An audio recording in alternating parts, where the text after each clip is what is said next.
సంవత్సరంలో మొదటి శుక్రవారం దేవుడికి వందనాలు. స్త్రీలుగా మన ప్రార్థనతో స్టార్ట్ అయింది సంఘంలో నూతన సంవత్సరం.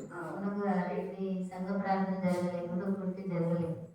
కానీ స్త్రీల సహవాసంతో ఈ సంవత్సరం మనం సంఘంలో ప్రార్థనలు మొదలుపెట్టినాం. దేవునికి స్తోత్రాలు.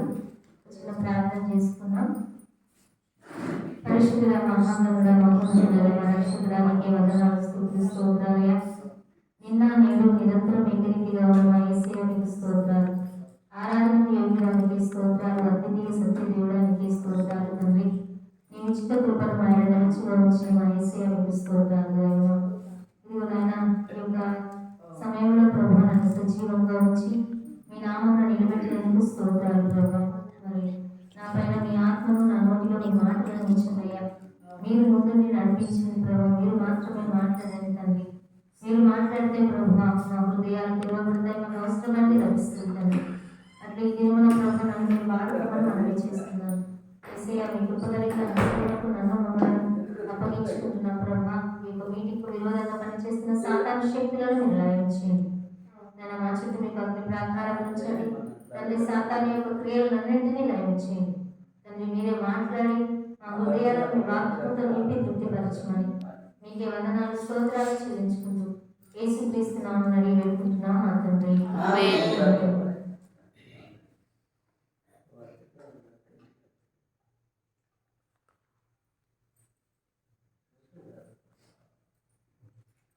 ముందుగా దేవుని నామానికి స్తోత్రాలు చెల్లిస్తున్నాను. ఎందుకంటే దేవుడి దినమున నన్ను సజీవంగా ఉంచి మరి గొప్ప అవకాశం నాకు ఇచ్చారు. అందుని బట్టి దేవుడికి వందనాలు. దేవుడి ప్రేమను మనము మాటల్లో వర్ణించలేదు. ఆయన ప్రేమ భాష కందని. అసలు భాష అనేది సరిపోదు ఆయన ప్రేమను వర్ణించడానికి, వివరించడానికి. మరి దేవుడి మహాకృప, కొంత సమయము దేవుడు నన్ను నడిపించిన విధానం బట్టి నా జీవితంలో, మరి మన జీవితాల్లో ఎన్నో కార్యాలను మనం చూస్తున్నాం. దాన్ని బట్టి ఒక మాటను ధ్యానం చేసుకున్నాం. యోహాను రాసినటువంటి మొదటి పత్రిక 4వ అధ్యాయము 8వ వచనం. 4వ అధ్యాయము 8వ వచనం.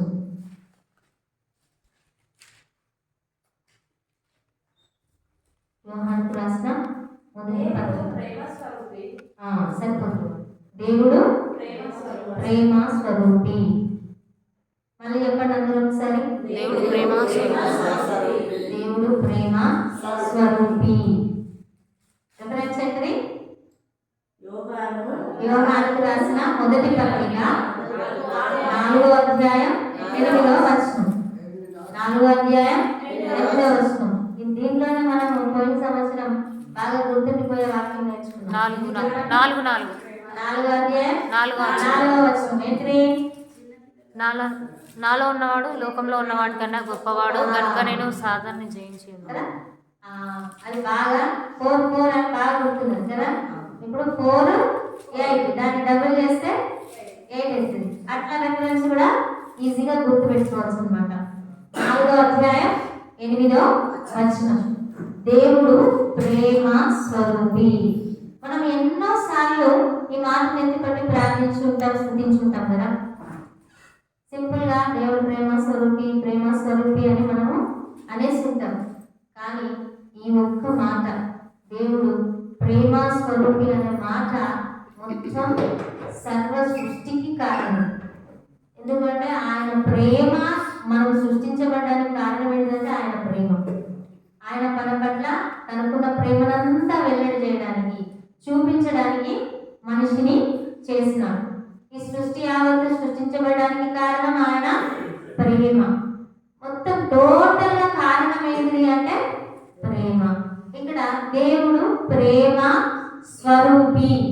ప్రేమ స్వరూపి అంటే అర్థం ఏంటంటే చెప్పగలరా ఎవరైనా? మీకు తెలిసినది.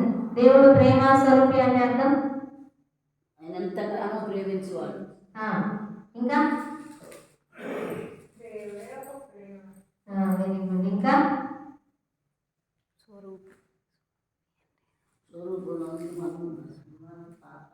దేవునికి వందనాలు.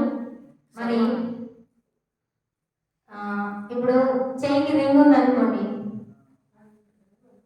ఇప్పుడు గుండ్రంగా ఉండేది దాన్ని చూడగానే ఏమంటారు, చిన్నపిల్లలైనా ఎవరైనా సరే ఇట్లా చూడగానే రౌండ్ ఉండి అట్లా చూడగానే ఏమంటుంది, రింగ్ రింగ్ అంటారు కదా. అంటే దానికి రూపం రింగ్ జనరల్ అంటే రకరకాలు ఉంటాయి రింగులు.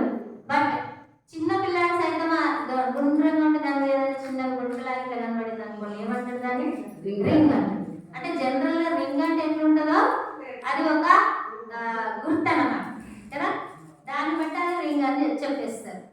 అట్లాగే అసలు ప్రేమ అంటే, ప్రేమకి ఒక రూపం ఉంది అని అంటే అది ఎవరు అంటే యేసయ్య. ప్రేమ స్వరూపి. స్వరూపం అంటే రూపం అంటే, ప్రేమకి రూపం ఎవరు అంటే యేసయ్య.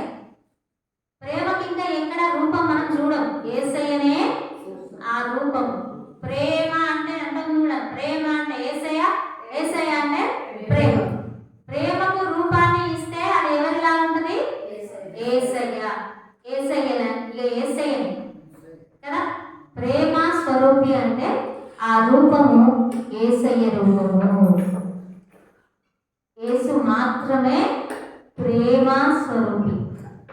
ఈ మాట సింపుల్ గా కాదు, కానీ ఒక్కసారి అంతరంగంలో నుంచి ఆ మాటను మనం అనగలిగితే అది ఎంత గొప్ప మాట.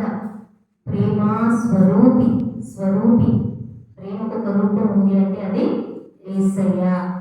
ఆ మాటను మనము ఎన్నోసార్లు అనుకుంటాం కానీ ఇంతగా మనం ఆలోచన చేసి ఉండకపోవచ్చు కదా.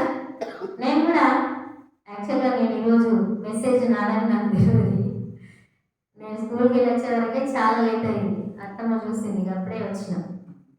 సో ఈరోజు అంకులే మెసేజ్ తీసుకుంటారు అనుకున్నాను, కానీ రాగానే అంకుల్ చెప్పేసరికి ఏం చెప్పాలంటారు అంటే మదిలో ఒకటే, ప్రేమ స్వరూపి. నిజంగానే ఆయన ప్రేమకు రూపం ఎవరు అంటే మనం చెప్పగలగాలి, ఎవరు? యేసయ్య మాత్రమే, ఇంకెవరు కాదు, యేసయ్య మాత్రమే. ఎట్లా చెప్పగలము? ఆ ప్రేమను దేవుడు ఏం చేశాడు? ఆ ప్రేమను మన ఎడల కలిగి ఉన్నాడు కనుకనే మనకంటే ముందు మనకు కావలసినవన్నీ సృష్టించాడు. విశ్వాన్నంతటిని సృష్టించి, అంటే మనకి ఏమేమి అవసరం అవన్నీ సృష్టించినాక చివరిలో మానవుని సృష్టించినాడు. ఒకవేళ మానవుని సృష్టించి అవి సృష్టించే లోపం అంటే కొన్ని కొలవగా ఉండేవి, కానీ ఆయన ప్రేమ ఎటువంటిది? ముందు మనకు కావలసినవన్నీ సృష్టించి తర్వాత చివరికి దేవుడు మానవుని సృష్టించినాడు. అది మొదటిగా మనం చూసిన ఎన్నోసార్లు ఆ వాక్కును చదువుతాం, అవన్నీ చూస్తాం, కానీ ఈ రోజు దేవుడు ఈ మాటలను మరొకసారి గుర్తు చేస్తున్నాడు. అంతటి ప్రేమ, మనము సృష్టించబడక ముందే మన పట్ల ప్రణాళిక కలిగి ఉన్న ప్రేమ, మనని ఎరిగి ఉన్న ప్రేమ, మన జీవితము, మన ఆయుష్ అన్ని సమస్తము ఆయన ఎరిగి ఉన్నటువంటి వాడు. అంతటి ప్రేమ. ఆ ప్రేమ ఏం చేసింది?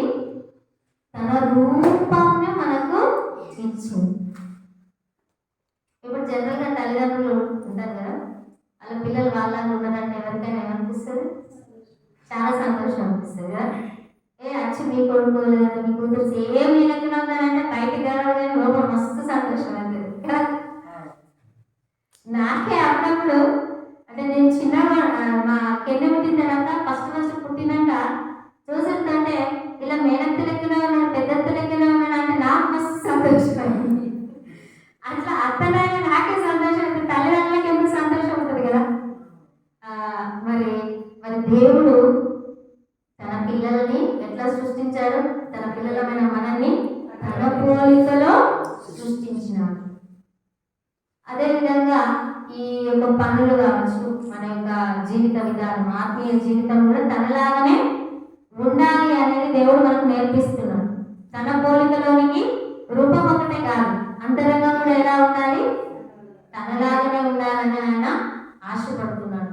అందుకే మనకి ఏం నేర్పిస్తున్నా? అనుదినం వాక్యం ద్వారా మనతో మాట్లాడుతూ, మన లోపాలను సవరిస్తూ, మనల్ని సరైన మార్గంలో నడిపిస్తూ ఉన్నాడు. మరి ఆ ప్రేమను మనము ఎంత మాత్రము వర్ణించడానికి సరిపోదు. మన జీవితమే సరిపోదు. ఇంకా ఆ ప్రేమ ఎట్లా మనము చూస్తున్నాము? ఆయన ప్రేమ స్వరూపి అని ఇంకా ఎలా చెప్పగలము? మనము తప్పిదము చేసినా దేవుడు క్షమించినాడు. ఆ పాపము నుంచి విడిపించడానికి ఆయన మానవ రూపిగా ఈ లోకానికి వచ్చినాడు. మరి ఆ నిజం చెప్పాలంటే ఆనాడు ఏదైనా తోటలో నుంచి ఆదాము అవ్వను ఎందుకు పంపించేశాడు దేవుడు? అప్పుడే క్షమించవచ్చు కదా అని మనం అనుకుంటాం కదా. ఆ పండు ఇంకా కొన్ని రోజులు ఉంటే ఆ పండు కూడా జీవవృక్షం ఫలములను ఇచ్చేటువంటి ఆ పండును కూడా తింటారు. తింటే వాళ్ళు ఎట్లయిపోతారు? శాశ్వతంగా మనలాగానే అయిపోతారు అని రాయబడి ఉంది. అంటే ఏంటిది? వాళ్ళకి ఇక మరణం అనేది ఉండదు. అయితే ఇప్పుడు వాళ్ళు ఏం చేశారు? పాపం చేశారు. తినకూడదు అన్న పండు తిన్నారు కనుక పాపంలో పడిపోయిన వాళ్ళు ఆ జీవవృక్ష ఫలమును తింటే ఏమైపోతారు? పాపంలోనే శాశ్వతంగా ఉండిపోతారు. కానీ ఆ ప్రేమ తెలియక కొంతమంది ఏమనుకుంటారు? మరి అప్పుడే క్షమించవచ్చు కదా, ఆనే ఉంచవచ్చు కదా అంటే మానవుని యొక్క బుద్ధి ఎటువంటిది? ఏదైతే అర్థంటారో దాన్నే కదా. ఇప్పుడు వడ్డు వద్దన్నందుకే ఆ పండును తిన్నారు. ఇంకా ఇట్లానే ఉంచితే మళ్ళీ ఆ పండు కూడా తింటే వీళ్ళు పాపంలోనే శాశ్వతంగా ఉండిపోతారు అని మరి ఆ దేవుడు ఆ ప్రేమను కలిగి ఉన్నాడు కనుకనే ఆ ప్రేమ కొద్దీ ఆయన తోటలో నుంచి మనల్ని, అంటే ఆనాడు మానవుడైనటువంటి మరి మొదటి మానవుడైనటువంటి ఆదామును తర్వాత అవ్వను బయటికి పంపించినాడు. పంపించి ఏం చేశాడు దేవుడు? ఇప్పుడు ఆ శరీరంతో చేసినటువంటి పాపమును తీసివేయడానికి ఆయన శరీరాకారంలో వచ్చినాడు. ఆ శరీరంలో వచ్చి ఆ పాపమునంతా భరించినాడు. ఆ పాపమునంతా కల్వరి శిలువలో మోసినాడు. ఆయన రక్తాన్ని చిందించి ఆ పాపం నుంచి మనకు విడుదలను ఇచ్చినాడు. మరి ఆయన మన కొరకే గాయపరచబడ్డాడు, మన కొరకే రక్తం కార్చాడు, మన కొరకే సిలువ వేయబడిన కాళ్ళలో చేతులలో మేకులు కొట్టబడ్డాయి కదా. ఆయన మన కొరకే ప్రాణము విడిచిపెట్టాడు. ఆయన మన కొరకే మళ్ళీ ఏంటిది? తిరిగి లేచాడు మనని నీతిమంతులుగా మార్చుటకి. మన కొరకే మరలా ఏంటిది? ఆయన రానై ఉన్నాడు. ఎంతటి ప్రేమ ఎవరిలో అయినా మనం చూడగలమా? అందుకే ప్రేమకు రూపం ఎవరు? యేసయ్య మాత్రమే. ప్రేమకి రూపము యేసయ్య మాత్రమే. అందుకే అంతరంగంలో నుంచి అనగలాలి మనం ఏమనండి? నా యేసయ్య ప్రేమ స్వరూపి, నా యేసయ్య ప్రేమ స్వరూపి అని మనం అంతరంగంలో నుంచి చెప్పగలగాలి. అప్పుడు దేవుడు సంతోషిస్తాడు. ఆ యొక్క ఆనందము మనం దేవుడిని వర్షిప్ చేసినప్పుడు, ఆరాధించినప్పుడు ఆయన ఎక్కువగా సంతోషిస్తాడు. ఎందుకు అంటే మనం కూడా అంతే కదా. ఎవరైనా మనం మంచి అంటే జనరల్గా మనము దేవుడితో పోల్చుకోలేము కానీ మనము అంటే జనరల్గా అర్థమవడం కోసం చెప్తున్నాం. ఎవరైనా అబ్బా మీరు ఇంత మంచోళ్ళు అని అంటే ఏమనిపిస్తుంది? మనకు మంచిగా అనిపిస్తుంది కదా, సంతోషంగా అనిపిస్తుంది కదా. కొన్నిసార్లు మనం వేడి కూడా చెప్తా ఉంటాం కొంతమంది, అప్పుడు కూడా సంతోషపడతాం. కానీ దేవుడు అలా కాదు. ఆయనలో ఉన్నవే మనం చెప్పినప్పుడు ఆయన సంతోషిస్తాడు. ఏమనంటే నా పోలికలో నా ప్రేమను పంచి రూపించినటువంటి నా బిడ్డ, నా అరచేతిలో చెక్కబడిన నా బిడ్డ నన్ను స్తుతిస్తున్నాడు, నన్ను ఆరాధిస్తున్నాడు అని ఎంతగానో సంతోషిస్తాడు దేవుడు. ఆయన సంతోష పెట్టడం కన్నా మించింది ఏది లేదు. ఆ సంతోష పెట్టడమే అన్నిటికంటే ప్రధానమైనది. అందుకే దేవుని లేఖనంలో ఆజ్ఞలో మొదటిది ఏంటిది? పూర్ణ ఆత్మతో, పూర్ణ మనస్సుతో, పూర్ణ వివేకంతో, పూర్ణ బలముతో, పూర్ణ హృదయంతో నీ దేవుడైన యెహోవాను సేవించవలను, ప్రేమించవలను కదా. అంటే ఎంత అసలు ఆయనను ప్రేమించడం అంటే, ఆయనను సేవించడం అంటే, ఆయనను ఆరాధించడం, ఇవన్నీ చేసినప్పుడు ఆ దేవుడు ఎంతగానో ఆనందిస్తాడు. మనము అనుకుంటాం పిల్లలు మంచి పనులు చేసి వాళ్ళ పేరు తెచ్చినప్పుడు తల్లిదండ్రులు నేను సాధించాను అనుకుంటారు కదా. అట్లనే మనము కూడా దేవుని బిడ్డలమైన మనము ఆ విధంగా విధంగా దేవుని పోలికలోనికి మారుతూ దేవుని పోలికలోనికి మారి ఆయన స్తుతిస్తూ ఉన్నప్పుడు ఆయన ఎంతో ఆనందిస్తాడు. ఆయనకు నిజమైన ఆనందం ఎప్పుడు? మనం ఆయన పోలికలోనికి మారినప్పుడు. అంటే మనం కూడా ఎలా మారాలి? ప్రేమ కలిగిన వారంగా మారాలి. ఆయన వలె ప్రేమ చూపే వారంగా మారాలి. అప్పుడు ఆయన సంతోషిస్తాడు. ఎవరైనా వాళ్ళ పిల్లలు వాళ్ళలాగా ఉండాలనుకుంటున్నారు. అట్లా మనం దేవుడి పిల్లలు కదా, మన దేవుడి పిల్లలమైన మనల్ని దేవుడు ఏమనుకుంటాడు? నాలా ఉండాలి నా పిల్లలు అని అనుకుంటాడు. మరి మనము ఆయనలా మారడానికి నిత్యము దేవుడు మనల్ని సరిచేస్తూ నడిపిస్తూ ఉన్నాడు. అదే ప్రేమ. మనం తప్పు చేసినప్పుడు హెచ్చరిస్తున్నాడు, గద్దిస్తున్నాడు, అవసరమైతే శిక్షించి సరి చేస్తున్నాడు, సరైన మార్గంలోనికి నడిపిస్తున్నాడు. అందుకే ఆయన ప్రేమ అటువంటిది. నిజమైన ప్రేమ ఎట్లుంటుందంట? విడువక ప్రేమించును. సామెతల్లో మనము చూస్తాం అన్నమాట. నిజమైన స్నేహితుడు విడువక ప్రేమించును, అట్టివాడు దృష్టిలో సహోదరుడుగా ఉండును. మరి ఆ నిజమైన ప్రేమ కేవలము ఎవరిలో మనం చూడగలం? యేసయ్యలో మాత్రమే చూడగలం. ఇంకెవరిలో ఆ ప్రేమను చూడలేము. ఒకానొక సందర్భంలో మన దగ్గరికి వస్తారు కావచ్చు, దేవుడి బిడ్డలైనటువంటి వాళ్ళు ఆ ప్రేమ ఉంటుంది. కానీ అన్ని వేళలా అవకాశం ఉండదు. ఉంటున్నా మనతోటి? ఉండదు. ఇప్పుడు మనకు బాధ కలిగింది, మనం అనారోగ్య పాలైనాం, మనము సిక్కైపోయి ఉన్నాం. ఎన్ని రోజులు ఉంటారు మనతో వాళ్ళు? ఓ వారం రోజుల, 10 రోజుల, అంతే. అంతకు మించి ఉండగలరా? వాళ్ళు కూడా మనం తప్పు పడతాం. ఎందుకంటే వాళ్ళకు బాధ్యతలు ఉన్నాయి, వాళ్ళ లైఫ్ వాళ్ళకు ఉంది. కానీ మన దేవుడు ఆయన నిత్యము మనతో ఉండే దేవుడు. మనల్ని విడిచిపెట్టరు. మన పిల్లలు మనల్ని విడిచిపెడతారు, మన స్నేహితులు మనల్ని విడిచిపెడతారు, మన బంధువులు ఒకానొక సందర్భంలో మనల్ని విడిచిపెడతారు.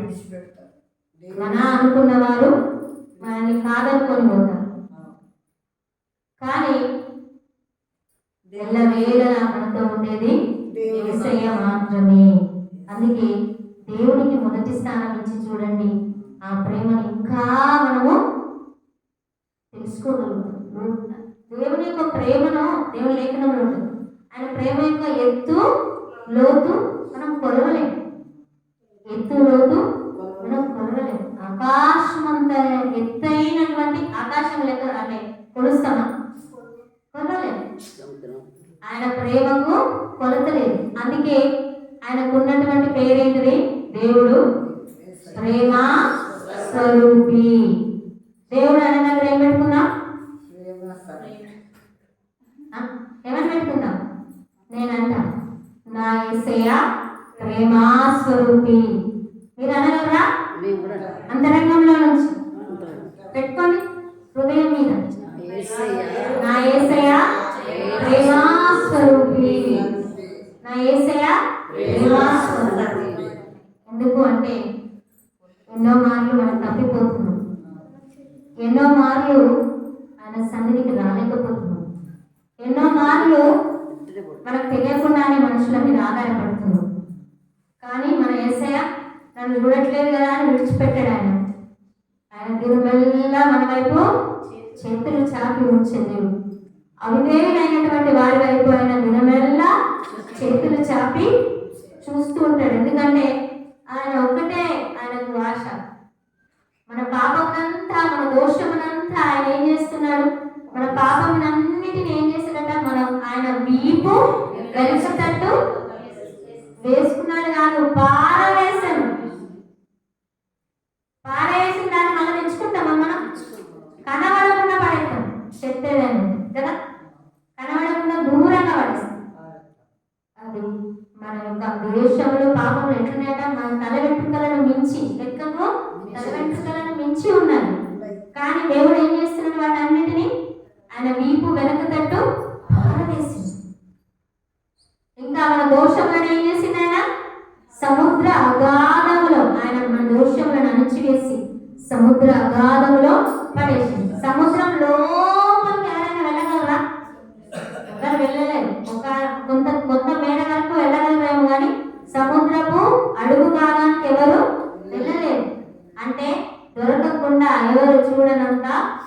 నిశ్చయంగా దేవుడు మన దోషములను మానేసి అంటే ఆయన ఎన్నడూ జ్ఞాపకం చేసుకోడు. మరి అటువంటి ప్రేమ ఎవరికైనా ఉందా? మనల్ని ఆలోచించుకోండి. మన ఎడల ఎవరైనా తప్పు చేస్తే క్షమిస్తాం కావచ్చు, కానీ ఒక్కొక్కసారి మళ్ళీ గుర్తుకొస్తాము రానా? మనుషులం మనం, గుర్తుకొస్తుంది. అప్పుడు వీళ్ళు ఇట్లా చేసేది కానీ ఇక దేవుడు బిడ్డలం కాబట్టి ఇక విడిచిపెట్టాడు అంటాగా. అందరికీ ఉన్నదా అనుభవం లేదా? కానీ దేవుడు అట్లా అంటాడా? అలా ఒక్కసారి నీకు ఎందుకంటే పారవేసినట్ట మళ్ళీ ఎన్నడూ జ్ఞాపకం చేసుకోడట. మరి అటువంటి ప్రేమ ఇంకెవరిలో అయినా మనం చూడగలమా? చూడలేము. అందుకే ఏంటి? నా యేసయ్య ప్రేమాస్వరూపి, నా యేసయ్య ప్రేమాస్వరూపి. అందుకే ప్రేమ మీద ఒక పాట ఉంటుంది. తల్లిదండ్రుల ప్రేమ కొంతకాలం, పిల్లల ప్రేమ కొంతకాలం, బంధువుల ప్రేమ కొంతకాలం, స్నేహితుల ప్రేమ కొంతకాలం. కానీ విడుదలది, ఆశ్చర్యకరమైనది, అద్భుతమైనది యేసయ్య ప్రేమ మాత్రమే. అందుకే నువ్వు నేను ఈరోజు గట్టిగా యువతల సంవత్సరంలో చెప్తామేమని? నా యేసయ్య ప్రేమాస్వరూపి, నా యేసయ్య ప్రేమాస్వరూపి, ప్రేమాస్వరూపి. ఆ ప్రేమని మనం అనుభవిస్తున్నాం. మనం దాన్ని ఆ ప్రేమ తెలియక ఎంతమంది నశించిపోతున్నారు. సూసైడ్ అని రకరకాల తెలియక, ఆ ప్రేమ యొక్క విలువ తెలియక ఈ లోక ప్రేమను వెతుక్కుంటూ వెళ్ళేటువంటి వారిని కూడా మనం చూస్తున్నాం. నేను కూడా ఒకప్పుడు ఈ లోక ప్రేమను వెతుక్కుంటూనే వెళ్ళిన. కానీ నా యేసయ్య నన్ను విడిచిపెట్టాడా? విడిచిపెట్టలేదు. వద్దు, అది తప్పు అని తెలియజేశాడు. వద్దు బిడ్డ అని తెలియజేశాడు. తెలియజేస్తూనే వచ్చాడు. కానీ ఈ లోక ప్రేమ ఎట్లుంటే తెలుసా? మీకు ఎవరికి తెలియదు కావచ్చు, కానీ ఈ లోక ప్రేమ బాగా ఆకర్షణీయంగా ఉంటుంది, చాలా ఆకర్షణీయంగా. ఒక్కసారి ఆ ప్రేమలో పడితే ఎట్లా అనిపిస్తుంది అంటే ఇక ఇది తప్ప నాకు ఏదద్దు అన్నట్టుగా ఉంటుంది. అంత సాతానుడు ఏం చేస్తాడు? ఆకర్షిస్తాడు యవనస్తులని, ఎవరినైనా. కానీ అది కొంతకాలానికి ఎక్కడికి తీసుకుపోతుంది? మరణానికి. జీవితం నాశనమైపోయింది. కానీ ఒక్కసారి యేసయ్యతో ప్రేమలో పడితే ఇక ఆ ప్రేమలో ఏ లోపము ఉండదు, ఏ దోషము ఉండదు, ఏ మార్పు ఉండదు. ఆ ప్రేమ నిత్యం నిలిచి ఉంటుంది. నిన్న నేడు నిరంతరం ఏకరీతిగా ఉంటుంది.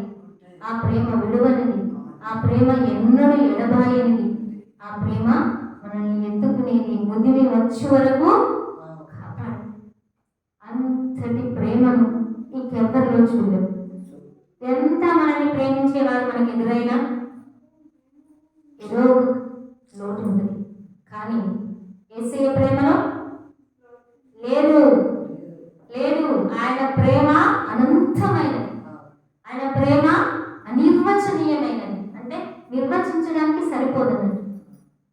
అంతటి ప్రేమ కలిగిన దేవుణ్ణి మనం కలిగి ఉన్నామంటే నిజంగా మనం ఎంత ధన్యులు కదా. కానీ మనుషులుగా మనకేంటంటే బంధాల మీద ప్రేమ ఎక్కువ.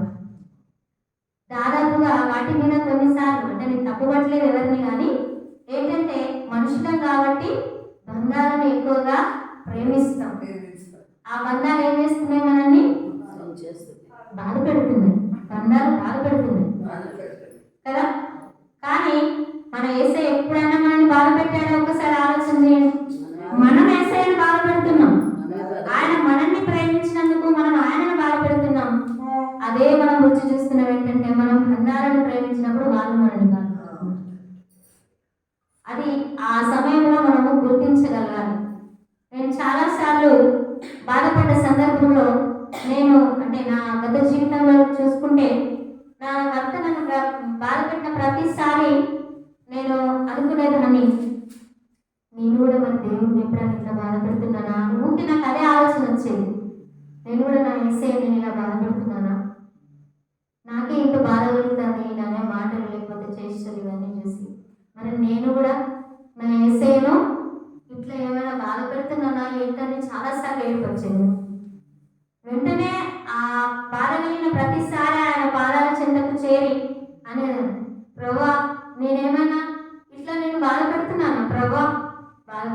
క్షమించయ్యా, నాలో ఆ ప్రవర్తన మార్చయ్యా అని ప్రార్థించుకునేదాన్ని. దేవుడు గొప్పవాడు, ఆయన ప్రేమ స్వరూపి కనుక నన్ను ప్రతిసారి క్షమిస్తూ ప్రతి పరిస్థితి నుంచి నన్ను తప్పిస్తూ నన్ను ఈ దినాన సజీవంగా నిలబెట్టాడు.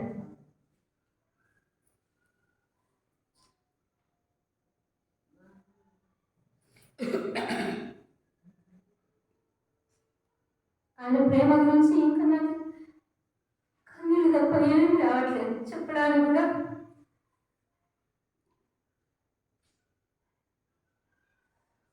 ఆ ప్రేమే నాకు లేకపోయి ఉంటే నేను సమాధిలోనికి చేరి 10 సంవత్సరాలు అయింది.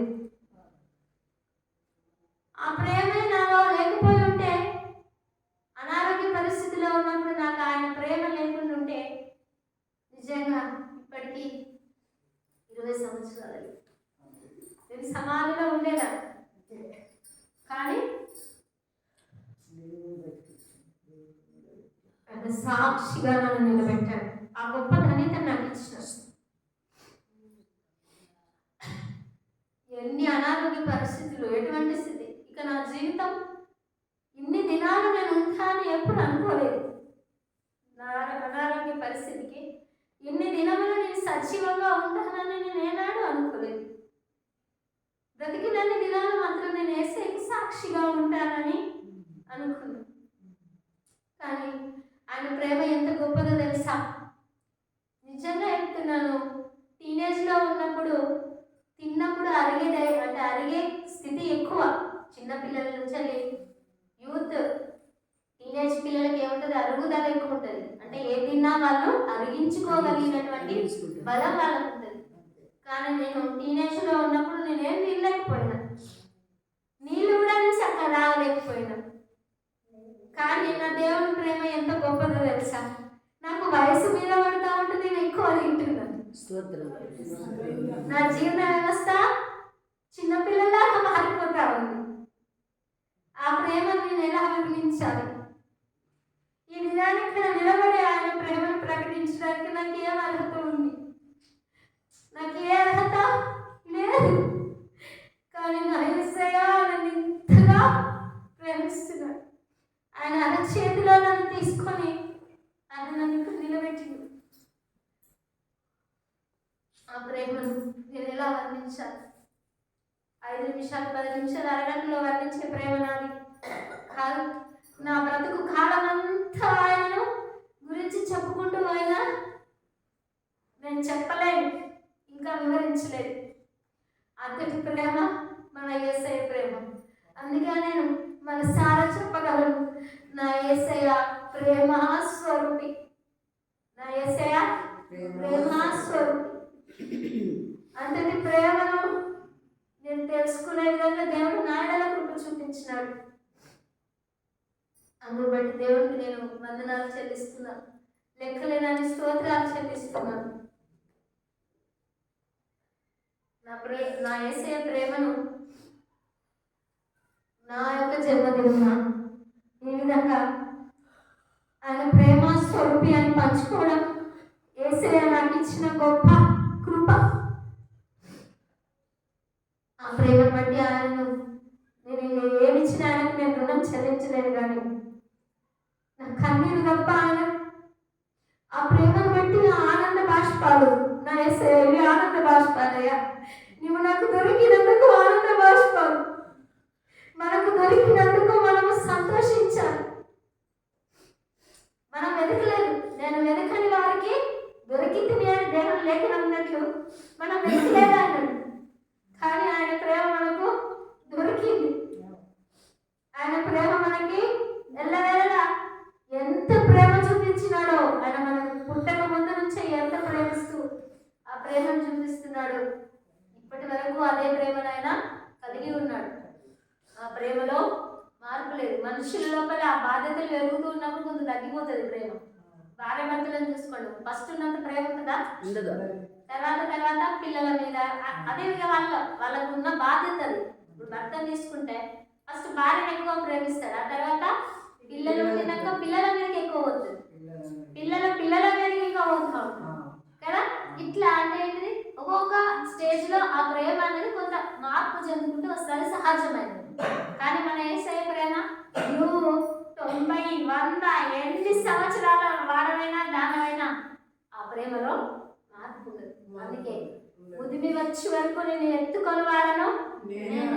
ముసలి ఎవరైనా ఎత్తుకుంటారా? ముద్దు పెట్టుకుంటారా?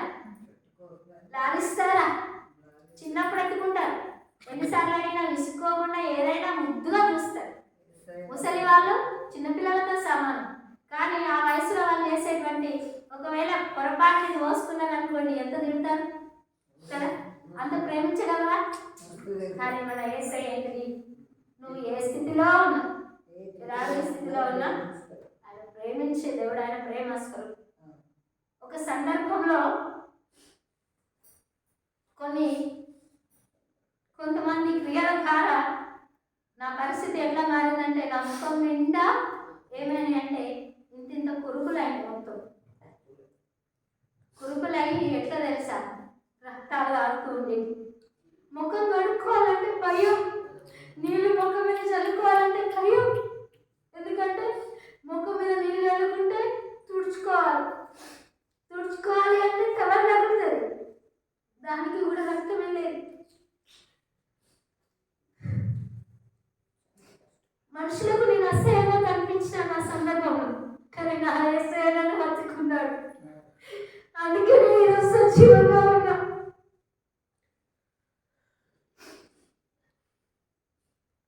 మంచిగా లేని వాళ్ళని ఎవరు ముద్దు పెట్టుకుంటారా? కానీ నా యేసయ్య నన్ను ముద్దాడాడు కాబట్టి నేను ఈరోజు సజీవంగా ఈ సమయంలో ఆయన సాక్ష్యాన్ని పంచుకోగలుగుతున్నాను. నేను ఏ స్థితిలో ఉన్నా, ఎంత అనారోగ్యంతో ఉన్నా, ఎలా ఉన్నా, నా యేసయ్య నన్ను విడిచిపెట్టలేదు. అందుకే ఆయన ప్రేమ స్వరూపి. ఆయన ప్రేమ స్వరూపి. ఆ ప్రేమను వర్ణించడానికి మనము ఇప్పటి వారం.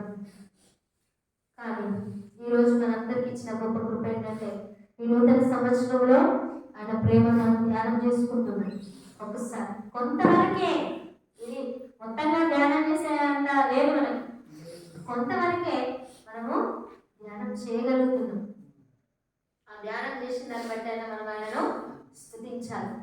మరి దేవుడు నాకు ఇచ్చినటువంటి అవకాశం మీ అందరి మధ్యలో నిలబడి ఆయన ప్రేమను ప్రకటించడం, దేవుడు నాకు ఇచ్చిన ఈ అవకాశాన్ని బట్టి దేవుడికి వందనాలు చెల్లిస్తున్నాను. నన్ను ఈ దినాన్ని సజీవంగా నిలబెట్టినందుకు వందనాలు చెల్లిస్తున్నాను. ఈ యొక్క మాటలు అందరం చివరిగా ఒక్కసారి అనుకుందాం. గుండె మీద చేయబెట్టుకోండి. నా యేసయ్య ప్రేమ స్వరూపి. అంతగా నుంచి ఒక్కసారి అని చూడండి. కన్నీళ్ళు తప్పాలి. ఆ మాటను అనగలమా? చూడండి ఒక్కసారి. నా యేసయ్య ప్రేమ స్వరూపి.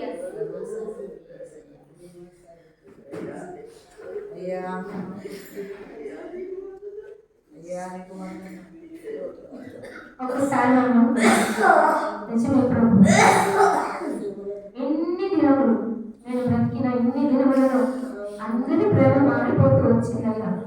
కానీ నీ ప్రేమ నాకు ఎన్నడూ మారలేదు యేసయ్య. నీ ప్రేమ నిన్న నేను నిరంతరము వికరీతిగా ఉన్నది తండ్రి.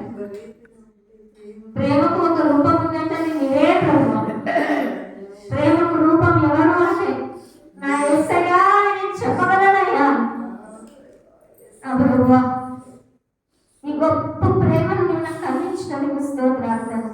ఆ తెలుసుకునే కృపను నాకు ఇచ్చినందుకు వందనాలు.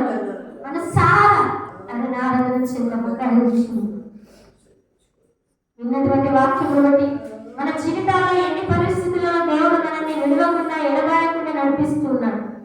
ఒకసారి ఆలోచన చేద్దాం, ఆరాధించుదాం, ఆ మేలులను జ్ఞాపకం చేసుకో.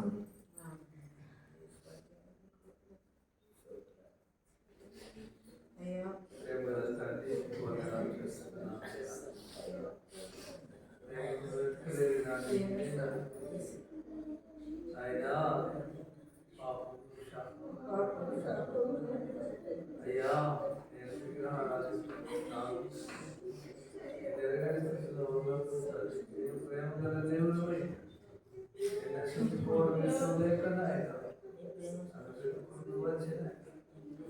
అయ్యా నా పాపం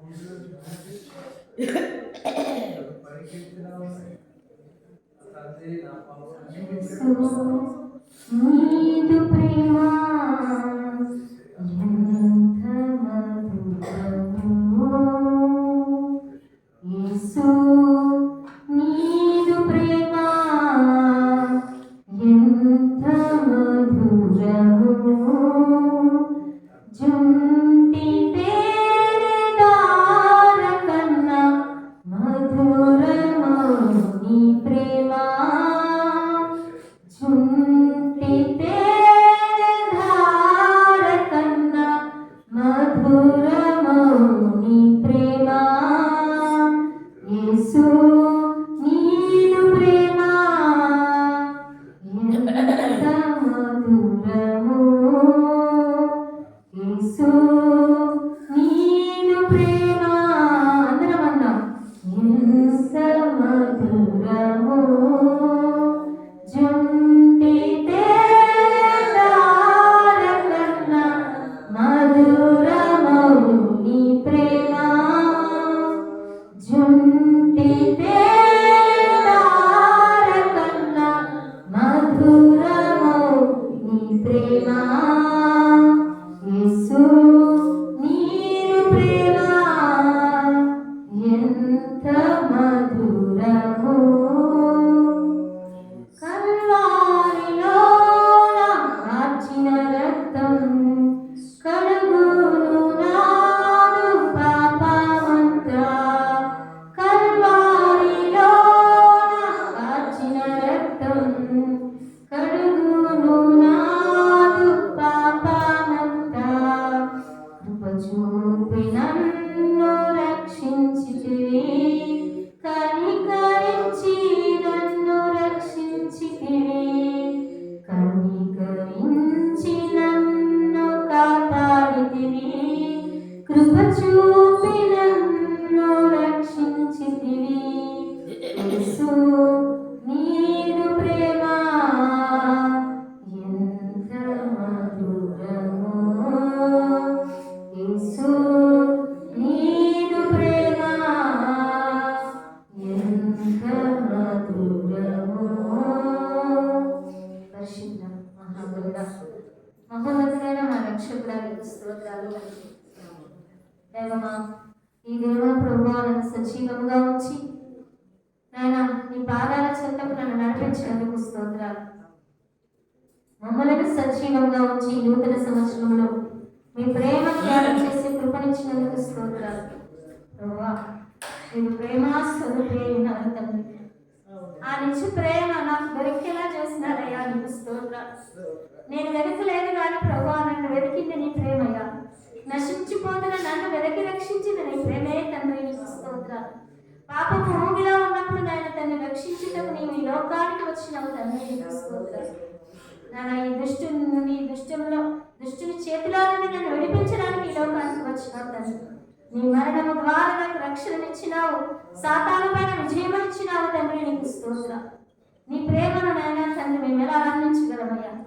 ఏమని వివరించగలము తండ్రి నాయన ఈ విరిగి నలిగిన హృదయం తప్ప మా దగ్గర ఏది లేదు ప్రభు ఈ విన్నటువంటి వాక్యం అందరి హృదయాలు ఫలింపచేస్తున్నారు తండ్రి మీరే మహిమగణత ప్రభావం పొందుకోండి ఈ యొక్క విరిగి నలిగిన హృదయాన్ని పాదాల చెంది సమర్పిస్తుండగా ఎంతో అంగీకరించమని నీకు వందనాలు స్తోత్రాలు చెల్లించుకుంటున్నా నీ కృపనిచ్చినందుకు వందనాలు చెల్లిస్తాను యేసుక్రీస్తు నామమున స్తుతించి ప్రార్థించి వేడుకొని పొంది ఉన్నాము మా తండ్రి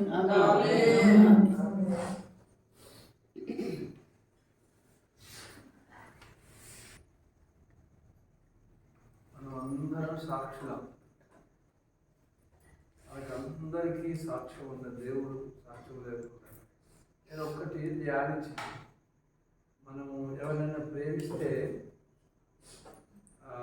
మనం ఆయనతో ఎట్లుంటుందో చెప్పండి వారితో మేము ఎవరైనా బాగా ప్రేమించుకుంటాం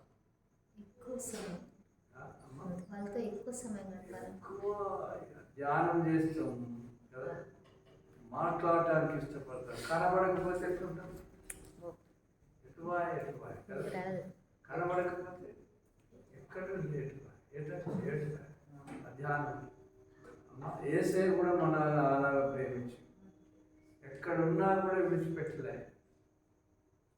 ఎందుకంటే ఆయన ప్రాణం పెట్టి ఆ ప్రేమను బిడ్డ అనుభవిస్తుంది. దేవుడు మనందరినీ అనుభవింపజేస్తుంది. దేవునికి వందనాలు చెల్లిద్దాం. మరి ఇప్పుడు ఎవరైనా తీసుకొస్తే కానుకలేయండి. తర్వాత మనం చిన్నగా కేక్ కటింగ్ బిడ్డ చేద్దాం. ఎవరైనా ఒక పాట ఎత్తాడు బిడ్డ, నువ్వు ఎవరైనా ఒక 10% కేక్ కటింగ్. స్తోత్రం, హల్లెలూయా.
పరిశుద్ధుడవు మహాగ్రంథాన్ని చేసిన ప్రతి ఉపకారమును బట్టి మీకు కృతజ్ఞతలు చెల్లిస్తున్నాను. నూతన సంవత్సరంలో మీ మందిరాన్ని గురించి పాడటానికి మీ ప్రేమని వివరించడానికి మాకు ఇచ్చిన గొప్ప ధన్యతను బట్టి వందనాలు చెల్లించుకుంటున్నాను తండ్రి.